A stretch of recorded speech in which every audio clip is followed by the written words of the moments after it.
11월을 시작하며 또 오늘 첫째 주일 그리고 추수감사절을 맞이한 우리 모든 성도님들 삶 속에 주님이 주시는 신령한 은혜와 은사와 복이 늘 충만할 수 있기를 간절히 축복합니다. 오늘은 우리가 추수감사절 이렇게 해서 지키고 있는데요. 추수감사절은 1620년 이제 영국의 청교도들이 신앙의 자유를 찾아서 신대륙 아메리카 대륙으로 건너가게 되고, 그때 이제 102명이 그 신대륙으로 건너가게 됩니다. 그리고 그들이 도착했을 때가 겨울이었어요. 겨울에 11월 말 12월 초 이때 도착을 해서 먹을 것이 하나도 없는 상황 속에서 현지에 있는 인디언들의 도움을 받아 농사하는 방법도 배우게 되고, 그곳에 교회를 세우고 학교를 세우고 또 자기들의 집을 세우면서 1년이라는 시간을 보내게 됩니다. 많은 생명의 위협을 느끼고 또 이들이 정말 위험한 그런 순간들이 많이 있었지만, 1년을 지나면서 하나님이 우리와 함께 하시고 우리를 지켜주신 것에 대해서 감사를 제일 먼저 표현한 것, 그것이 추수감사절의 시작이 되고 있습니다.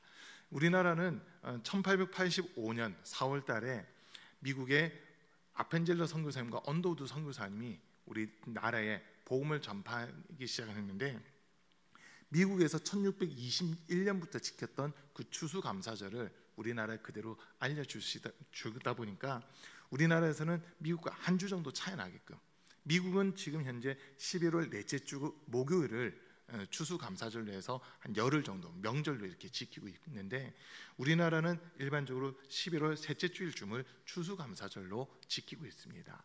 근데 이 추수감사절이라고 하는 절기가 성경에 나와 있는 절기들 중에서는 또 초막절과 아주 유사한 그런 모습을 가지고 있습니다. 레위기 23장에서 보면은 이제 그 절기들을 지키라고 하나님이 말씀하시는데, 일곱 번째 달, 이 일곱 번째 달 제가 좀 이따 설명 다시 드릴게요. 일곱 번째 달 15일부터 일주일 동안 그 절기를 지키는데, 이 절기를 지키기 전에 선행되어야 되는 게 있습니다.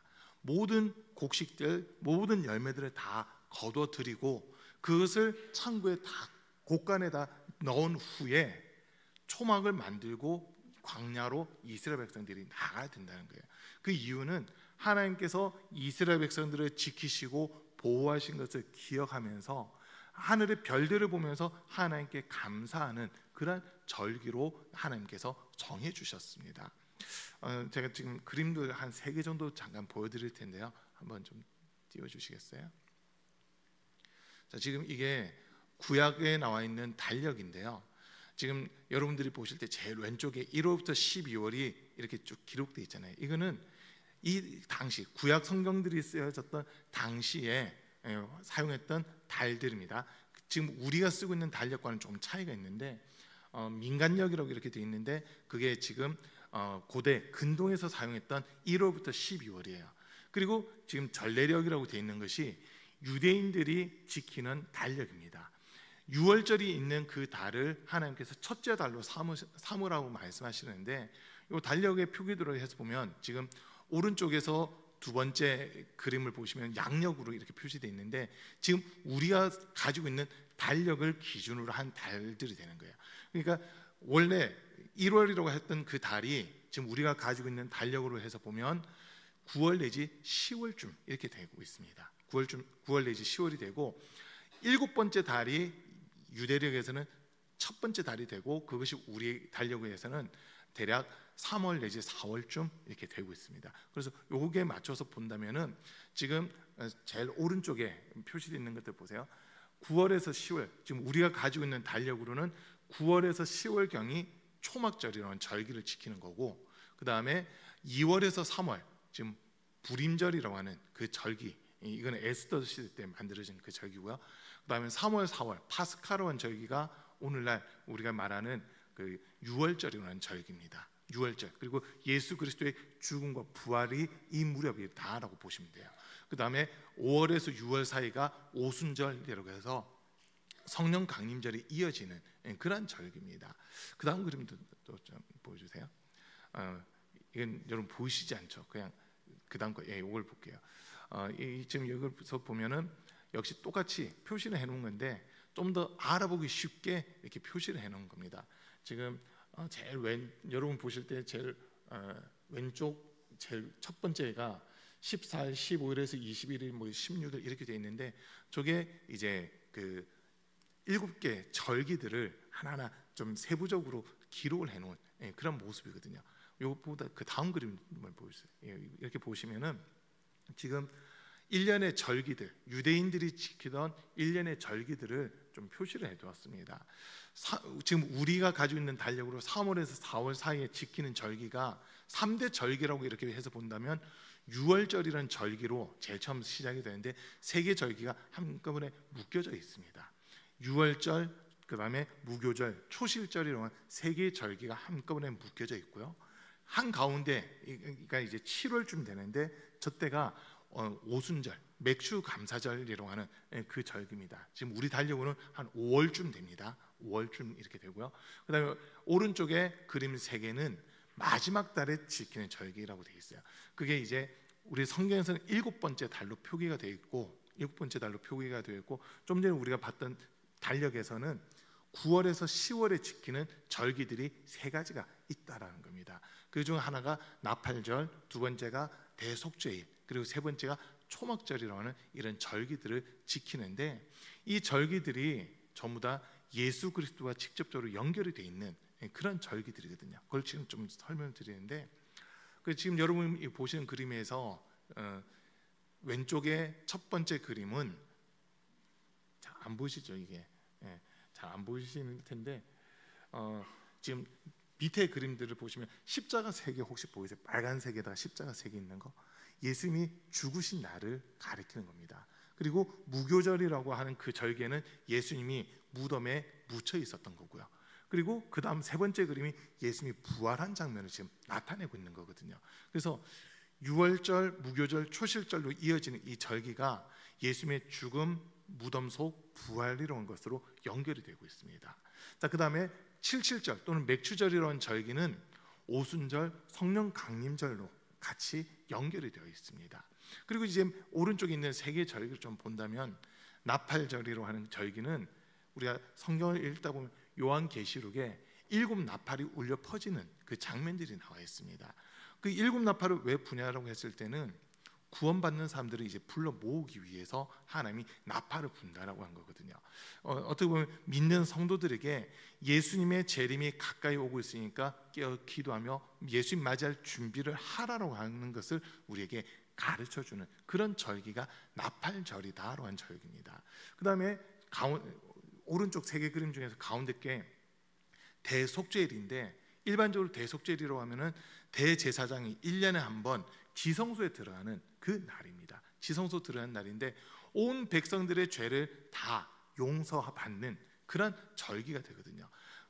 이걸 이제 예수님과 연결해서 볼 때 예수님이 이 땅에 오시기 전에 전 민족적으로, 전 세계적으로 큰 회개의 일들이 일어날 거다라고 한 거예요. 왜냐하면 우리가 예수님을 맞이해야 되기 때문에 이 땅에 다시 오신 그 예수님을 맞이하기 위해서는 반드시 큰 회개 운동, 대부흥운동과 함께 큰 회개의 일들이 반드시 이루어져야 되는 겁니다. 그리고 이제 초막절이라는 절기를 보내게 되는데 그 초막절은 아까 잠깐 설명했지만 이스라엘 백성들은 광야에 나가는 거예요. 근데 예수님과 연결해서 보면 이것이 예수님이 이 땅에 다시 재림하실 때 구원받은 성도들이 천국에 꽉 차 있는 이 모습을 통해서 하나님이 최고로 영광 받으시는 절기, 이렇게 우리가 이해를 하실 수 있습니다. 그래서 이 모든 절기들이 예수님과 연결이 되어 있는 그런 부분이라는 겁니다. 자, 제가 왜 이런 절기들을 오늘 이야기를 하냐면 오늘 우리가 읽은 본문의 배경이 초막절입니다. 요한복음 7장 전체는 초막절을 가지고 얘기를 하고 있는 그런 부분인데 앞부분에서는 이제 초막절 초기에 초막절 시작되는 날 예수님께서는 예루살렘에 올라가시지 않겠다라고 말씀하세요.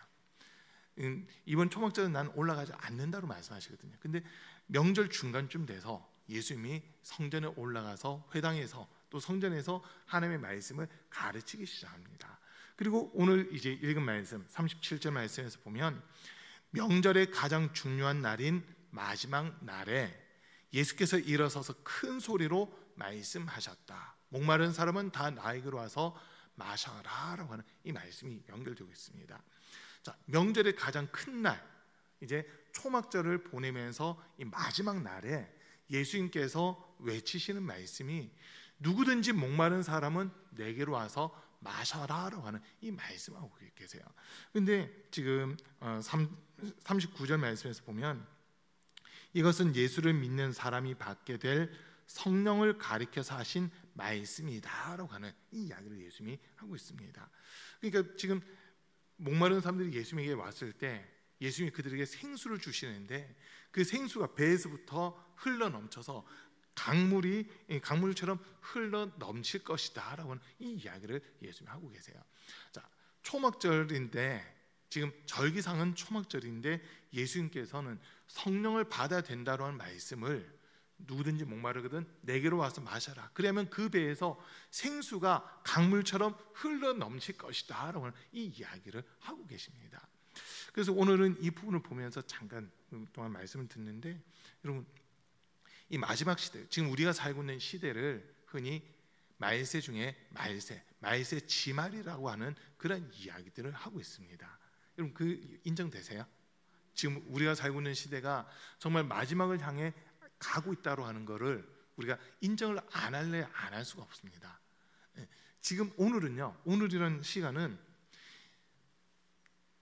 예수님이 언제 오실지는 알지 못하지만 지금 현재 우리가 살고 있는 중에는 살아온 시간들 중에서는 예수님이 오시는 그 날에 가장 가까이 가 있는 날이 오늘입니다.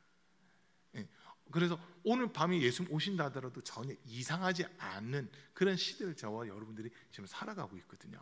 그런데 마지막 때 누가 정말 들림받을 수 있고 누가 천국에 들어갈 수 있느냐라고 하는 이 질문을 하게 되면 대답은요, 예수 믿는 사람 그리고 더 나아가서 성령 받은 사람만 구원받을 수 있다고 하는 겁니다. 아멘. 여러분, 나 교회 열심히 다녔어요. 교회에서 뭐 어떤 직분 맡았어요. 그게 우리 구원의 조건이 아니에요. 내 마음으로 예수님을 구주로 영접하는 것, 이게 구원의 조건이 되고요. 그것을 성령께서 우리 안에서 인치시고 보증하신다고 하는 것이 확증이 돼야만 우리가 구원을 받을 수 있다고 하는 겁니다. 에베소서 4장 30절 말씀 한번 띄워주세요.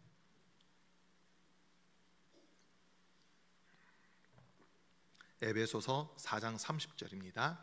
한번 같이 읽습니다. 시작. 하나님의 성령을 근심하게 하지 말라. 그 안에서 너희가 구원의 날까지 인치심을 받았느니라.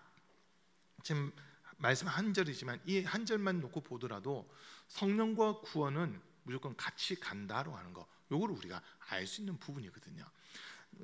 한 해를 마무리하는 지금 그런 시점이 다가오고 있잖아요. 이제 2025년도가 두 달이 채 안 남았습니다. 두 달이 채 안 남았어요. 그럼 이 한 해를 우리는 돌아보면서 하나님 앞에서 사실 결산을 해야 되는 거거든요. 하나님 앞에서 어떤 행동들을 했다, 아니면 교회 차원에서 어떤 사업들을 진행했다, 그것도 평가를 받겠지만 더 중요한 거는요, 이 한 해를 정말 주님과 함께 했느냐라고 하는 거, 이것을 우리가 평가를 받아야 되는 겁니다. 주님과 함께 했던 사람들은 기쁨으로 주님 앞에 서서 주님이 나에게 베풀어 주신 은혜로 이 한 해를 제가 이렇게 살아왔습니다라고 하면서 감사의 보고를 할 수 있을 거고요. 주님과 함께 하지 못한 사람들은 제가 열심히 했어요, 최선을 다했어요, 내가 노력한 거 기억해 주세요라고 이런 이야기들을 할 거예요. 우리 주님은요, 우리가 열심히 한 거 다 알고 계세요. 근데 누구를 위해서 했느냐, 누구 때문에 했느냐, 그거를 더 주의 깊게 보고 계신다는 거거든요. 저와 여러분들이 정말 성령 충만함 없고 성령께서는 하나님의 가장 깊은 것까지 통달하고 계시는데 그 성령의 도움을 받아서 하나님이 기뻐하시는 일들이 이거구나 깨닫고 그대로 순종했다면 그거는 하나님께서 다 인정해 주시고 기억해 주시고 칭찬해 주시는 그런 일들입니다. 그런데 성령께서 우리에게 뭔가 감화도 주시고 감동도 주시고 깨닫기도 하셨음에도 불구하고 이걸 어떻게 해요라고 하면서 미루거나 이거는 내가 할 일이 아니에요, 다른 사람한테 맡기세요라고 하면서 성령께서 주신 감동을 내가 만약 거부했다면 주님께서는 그에 대한 책망을 하실 겁니다. 나는 다른 사람이 아니라 너를 통해서 이 일을 하고 싶었는데 너가 이 일을 하지 않겠다하니 내가 다른 일을 너에게 맡길 수가 없다라고 책망을 하시는 이런 모습이 된다라고 하는 거거든요. 여러분, 우리가 교회를 다니면서 신앙생활하면서 정말 중요하게 여기셔야 되는 것, 중요하게 생각하셔야 되는 것 중 하나가 뭐냐면 내가 성령 받아야 된다라고 하는 겁니다. 성령 받지 않고 교회 다닌다, 성령 받지 않고 신앙생활하는 사람들은요 금방 무너집니다. 내가 믿음이 있노라고 하는데도 성령의 도우심이 없고 성령께서 나와 함께 하시지 않으면 우리가 결단하고 다짐을 했다 하더라도 너무나도 쉽게 무너져 버리는 이런 모습들이 나타나거든요. 근데 성령께서 함께하는 사람들은요 무너질 수밖에 없는 상황과 환경 속에서도 다시 주님이 우리에게 할 수 있는 믿음과 능력을 주시고 힘을 더해 주십니다. 그래서 7번 넘어졌다 하더라도 다시 일어서게끔 해주시고 주님이 기뻐하시는 일들을 끝까지 감당할 수 있도록 힘과 지혜와 능력을 우리에게 더해 주신다라고 하는 거거든요. 그래서 우리는 신앙생활함에 있어서는 내 힘으로, 내 노력으로, 내 의지로는 끝까지 완주할 수 없다라고 하는 거, 이걸 우리는 인정을 해야 됩니다. 예수님께서 지금 초막절 마지막 날 이 말씀을 하시는 거는 진짜 구원받기 위해서는 성령의 도우심만 있어야 된다라고 하는 거, 그거를 강조하시는 말씀이거든요. 추수감사절 맞이해서 우리 사랑하는 성도님들, 저와 여러분들이 어떻게 보면 주님 앞에서 열매로 이렇게 세워져야 되잖아요. 주님께서 우리를 보실 때 열매다라고 인정을 해주셔야 되는데 그 모습은 우리 속에 성령께서 함께 하실 때만 열매로 바르게 인정받을 수 있다라고 하는 겁니다. 올해 이제 유독 여름이 길었잖아요. 불과 2주 전까지만 해도 반팔 입고 다니셨을 거예요, 다들. 오늘도 혹시 반팔 입고 계신 분도 계시겠지만 이번 여름은 유독 늦게까지 이렇게 있었고, 그러다 보니까 우리나라에 태풍이 한 건도 안 올라온 그런 유일한 해가 됐어요. 거의 첫 태풍이 한 번도 올라오지 않은 그런 한 해거든요. 근데 여러분, 태풍이 필요합니까? 필요하지 않습니까? 필요합니다. 태풍이 안 올라오잖아요. 이제 내년에 더 심각한 상황들이 생길 수가 있습니다. 태풍이 한번 이렇게 올라오면은 분명 너무나도 큰 태풍이 올라오면은 큰 피해들도 일어나지만 태풍이라고 하는 게 피해만 주는 게 아니라 이 바다를 한번 뒤집는 거예요. 바다를 전체를 한번 뒤집는 역할을 하고요. 그 태풍이 지나가면서 보통 태풍이 올라올 때 비도 같이 강한 비를 내리잖아요. 근데 신기한 게 그 강한 비를 가지고 오는 그 태풍이 지나가야 논에 물이 마른대요. 물만 뿌리고 가는 게 아니라 이 기존에 있던 물은 걷어가면서 이 태풍이 한번 지나가야 논에 물이 마르면서 추수를 할 수 있는 그 모습들이 된다는 거예요.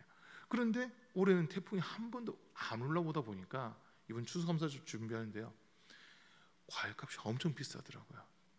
엄청 비쌉니다. 작년하고 같은 비용을 가지고 갔는데 작년보다 덜 샀어요. 작년보다 더 많이 사지 못하고 덜 샀어요. 과일 가격이 그만큼 올랐다는 거죠.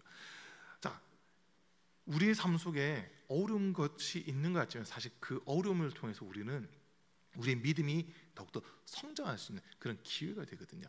어려운 일을 겪었을 때 그때 그 사람이 진짜 믿음이 있냐 없나, 그거를 우리는 확인해 볼 수 있습니다. 믿음이 있는 사람들은요 주님의 도움을 구해요.